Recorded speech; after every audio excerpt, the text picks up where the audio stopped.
You might be the owner. You might sign the check. You're the one that's looking at the margins. But it's the people that actually makes the engine go. Leadership is caught and taught. So what are people catching from you? Do they believe you care about them? Do they believe that they can trust you? Do you give them feedback on what they're doing right instead of what they're doing wrong? It's not just about your four, no more. It's about how do I make the planet and everybody I work with better?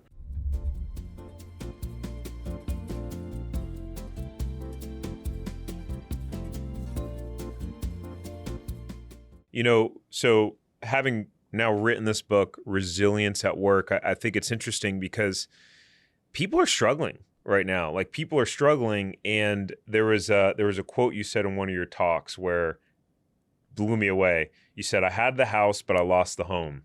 I had success, but I had no significance. I had power, but I had no purpose. I had money, but I had no meaning."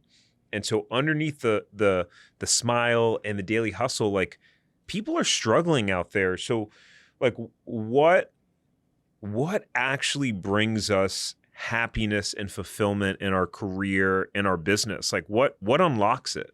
I think what unlocks it is realizing that what you're doing is bigger than you. It's not just about your four, no more. It's about how do I make the planet and everybody I work with better? So if you're running a business, you might be the owner. You might sign the check. You're the one that's looking at the margins. But it's the people that actually makes the engine go.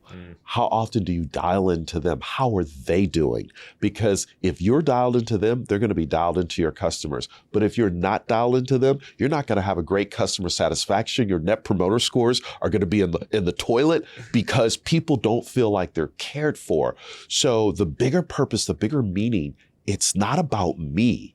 It's about we. And when you just make that shift, how do I always make it about people? Now, with that said, it's not forgetting about yourself. You need to take care of your mental health, practice self-care, do all of the things to make sure you show up to be 100% full on. But the individuals that look to you for leadership is caught and taught. So what are people catching from you? Do they believe you care about them? Do they believe that they can trust you? Do you give them feedback on what they're doing right instead of what they're doing wrong? And those are just some of the things that I've observed. Leaders and individuals who are fulfilled, owners who are fulfilled, because they recognize when I am kind and I'm helping others and I take off the Superman cape and just be in the moment with people, that unlocks people to say, you just saw me. Dr. Maria Music at the University of Michigan says, human beings need three things. They need to be valued, they need to be seen, and they need to be understood.